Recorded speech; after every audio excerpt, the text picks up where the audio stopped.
I couldn't believe it when I found a letter from Diana in my mailbox. Diana had just passed away, and we had her funeral yesterday. She was always so kind to me, especially since I got married.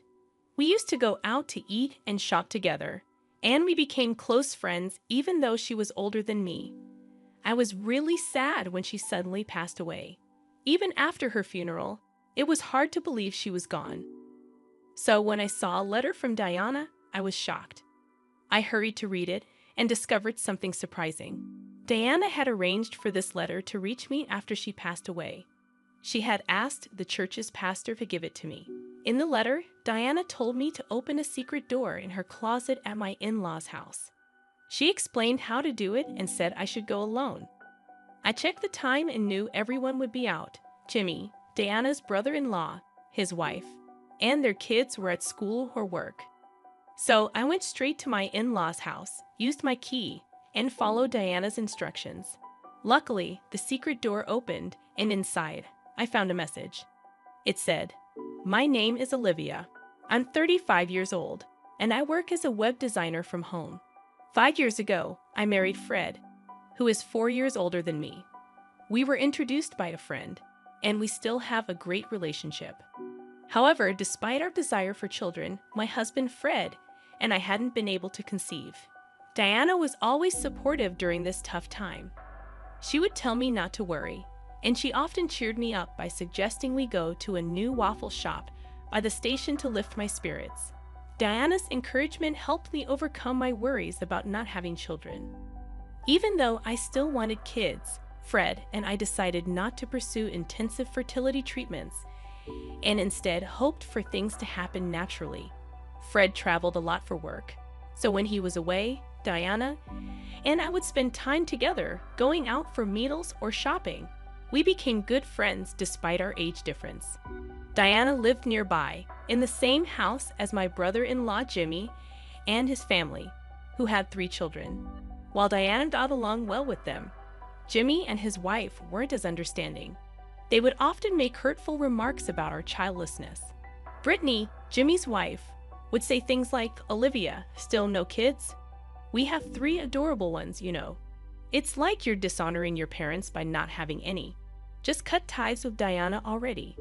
Jimmy would join in, adding insults like, "Brittany's right." Well, Fred has always been a bit of a loser. Even if you had kids, they'd probably be losers too. At first, Fred and I would defend ourselves against their hurtful comments. Since Jimmy and his wife never listened to us and continued with their hurtful behavior, Fred and I started avoiding them as much as possible. They were awful to us but pretended to be nice in front of Diana, so she never knew their true nature. We didn't want to worry Diana, so we never told her about Jimmy and his wife's behavior. One holiday, Fred, Diana, and I planned to go out for a meal. We went to my in-laws' house at the agreed time, expecting Diana to be ready at the front door as usual. But this time, she wasn't there. We waited for a while, thinking she'd come out soon. After 5 minutes, then 10, we started to worry. Diana wasn't answering her phone either. Getting anxious, we rang the doorbell, but there was no response. We used our spare key to get inside. "Hey, Mom," Fred called out, but there was still no answer. Feeling uneasy, we searched the house and found Diana collapsed in her room. I screamed and ran to her, while Fred called an ambulance.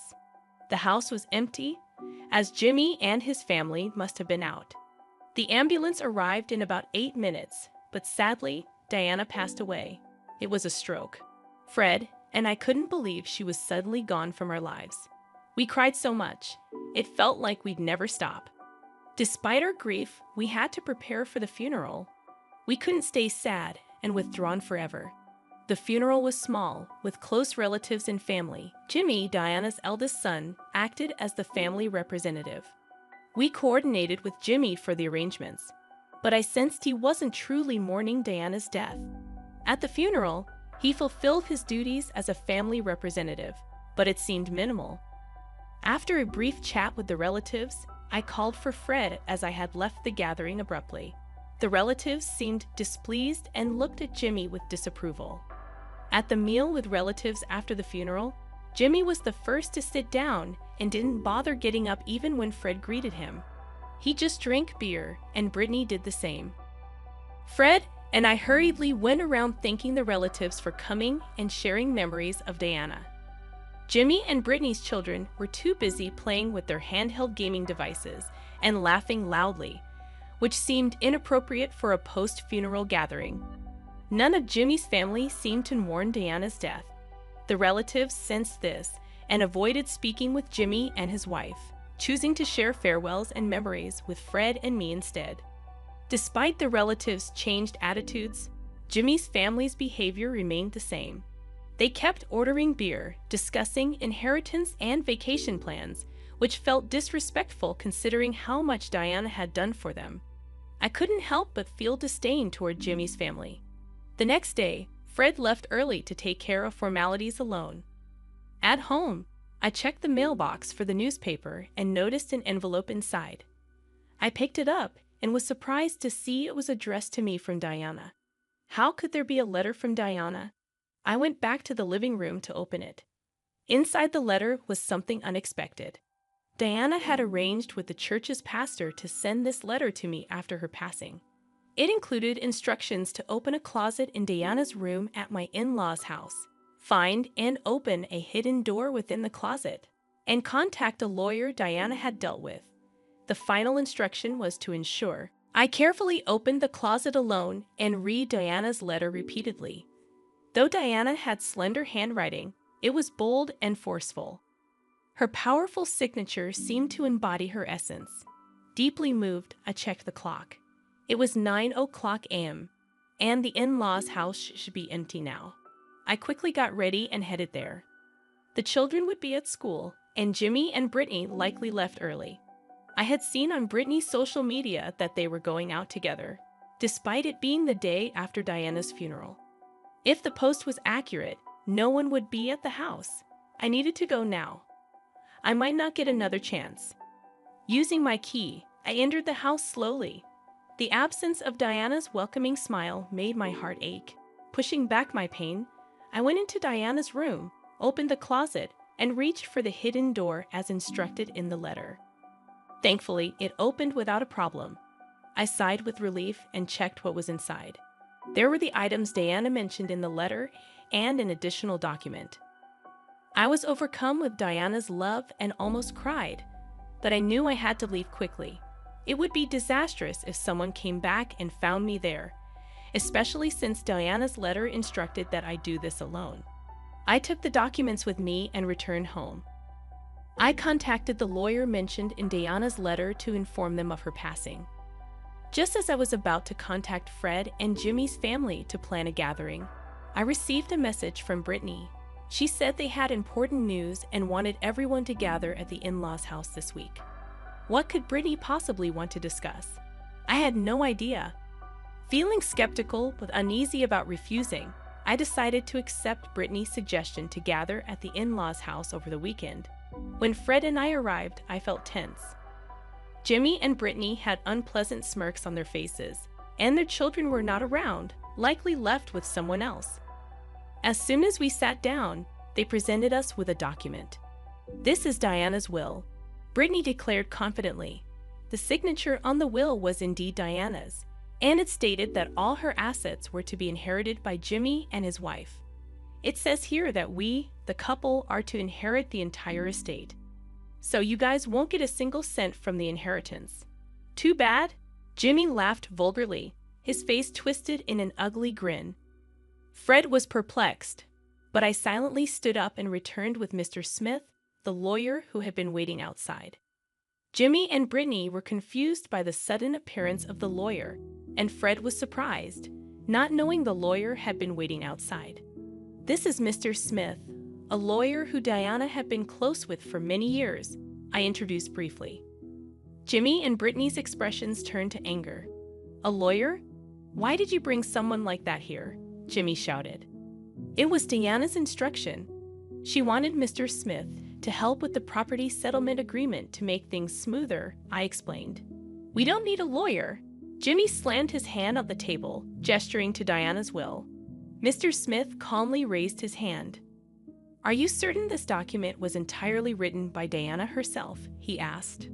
"Of course it is," Jimmy replied loudly. Mr. Smith shook his head sadly. "This cannot be recognized as a valid will. A holographic will must be entirely handwritten by the person themselves." Mr. Smith pointed out that while the word will at the beginning and Diana's signature at the end were handwritten, the rest of the document looked like it had been printed from a computer. The once noisy room fell silent. In a panic, Jimmy reached for the will. But that changed nothing. The printed text remained unchanged. "Could this will have been forged?" Mr. Smith asked calmly. Jimmy and Brittany visibly trembled. "What are you talking about? We would never do such a thing." "Why are you being so paranoid? And even if it was forged, what then?" Brittany responded anxiously. "Forging a will is a serious crime," Mr. Smith explained. Jimmy and Brittany's faces turned pale. They were flustered, shouting incoherently and making excuses. At this moment, Mr. Smith delivered the crucial information. Olivia had a notarial will, rendering the presented will invalid. Jimmy and Brittany were astonished, their eyes wide open. "What's that?" "We weren't informed," they explained. The letter from Diana that I had received mentioned that a notarial will was hidden behind the secret door in the closet. We didn't know about it until we received the letter from Diana recently. Diana revealed the location of this will in the letter, which contained not only practical matters, but also explanations about why the notarial will was made and why it was disclosed to me. Diana had been feeling her health decline recently and prepared a will, suspecting that Jimmy and his spouse might tamper with it. Despite my assumption that Diana was completely unaware of Jimmy and his spouse's true nature, it appears Diana had some inkling of their greed for money. The notarial will stated that the estate was to be equally divided between Jimmy and Fred.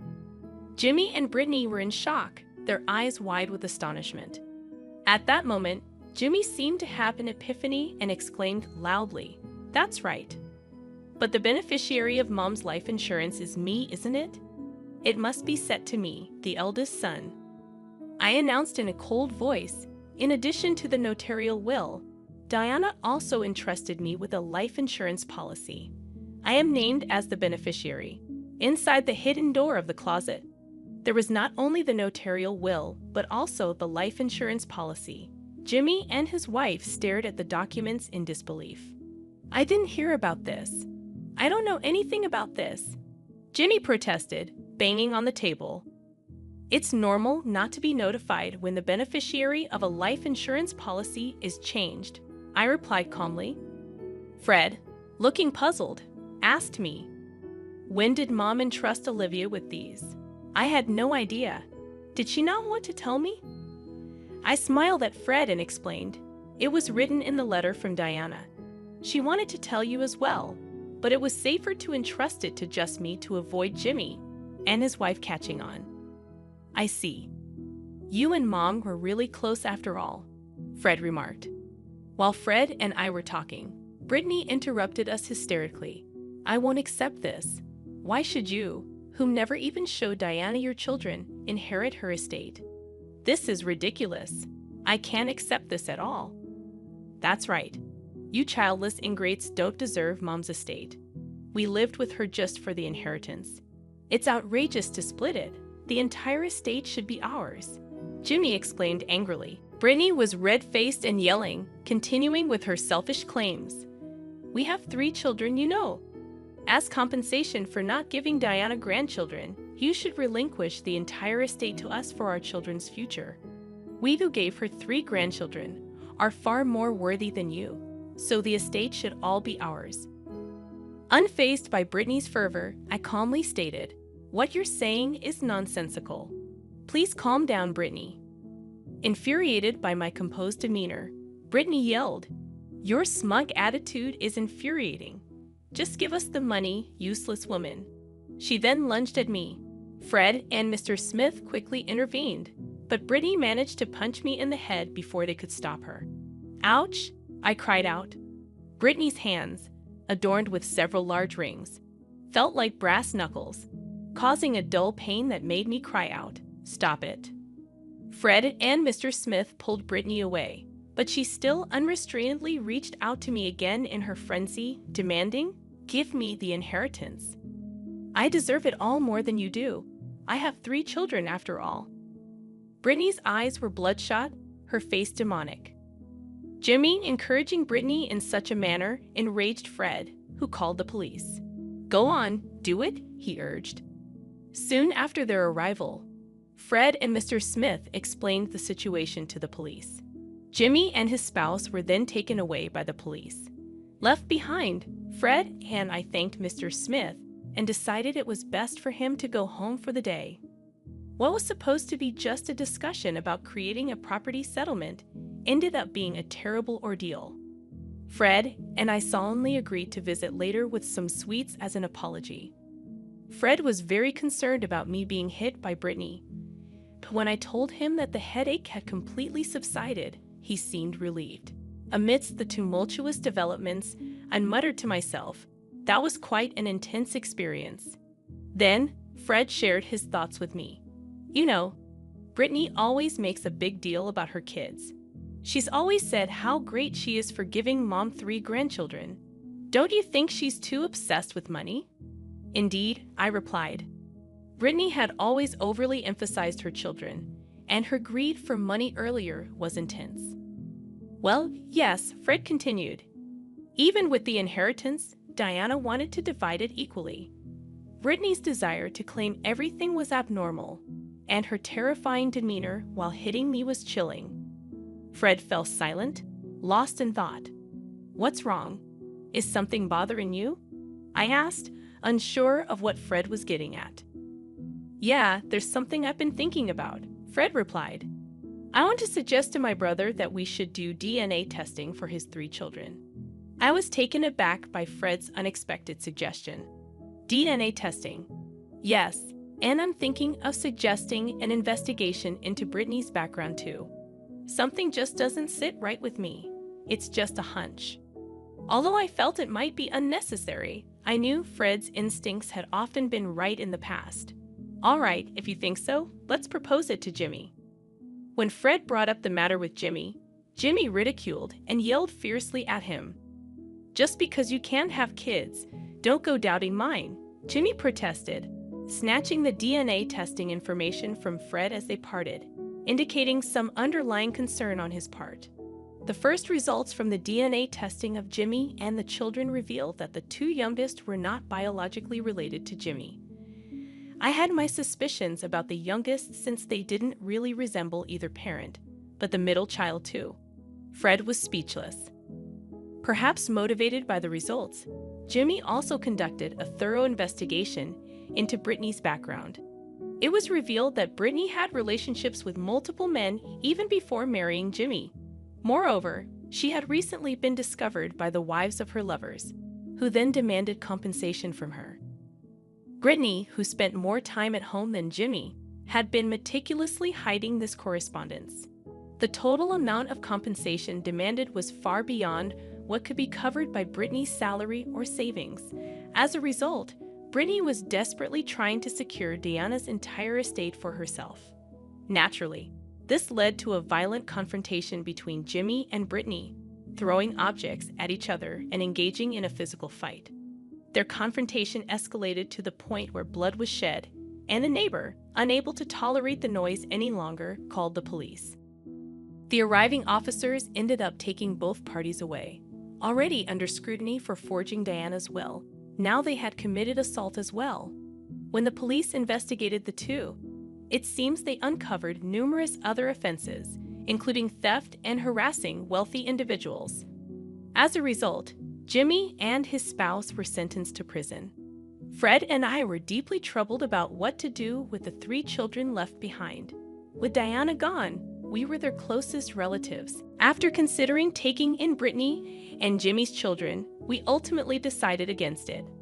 The children had fully absorbed their parents' attitudes, openly disparaging us as incapable and childless.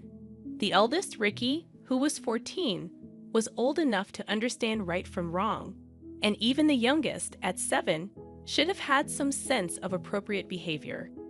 Yet each time they saw us, All three sneered and hurled insults. Even with their parents' arrest and being at the heart of the turmoil, their attitudes remained unchanged. "We'd be doing you childless losers a favor by letting you raise us," Ricky remarked. Faced with such hostility, we felt neither love for the children nor the belief that we could raise them to be decent individuals. In the end, we contacted Brittany's parents and decided to cease all involvement with the children. It seemed the children themselves understood our firm stance, as Ricky remarked. "We'd rather stay in a rundown house than stay with a useless couple without kids." We felt this was for the best, especially since they expressed such sentiments.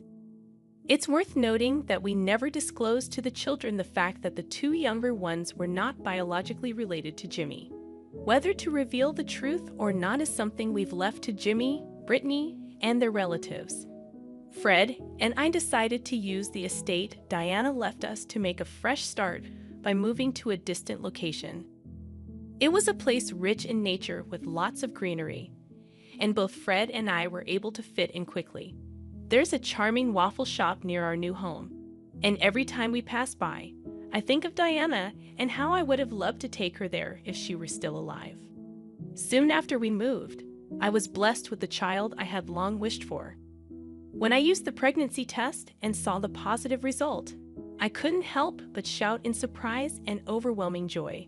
Later, when I went to the obstetrician-gynecologist and had it confirmed by the doctor, I was assured that I was indeed pregnant without a doubt. Fred and I embraced, both of us shedding tears of joy. I couldn't help but think how happy Diana would have been if she were still alive to witness this. Additionally, the business plan I have been quietly preparing is progressing well. Both Fred and I are working hard for our forthcoming child, leading fulfilling lives filled with happiness.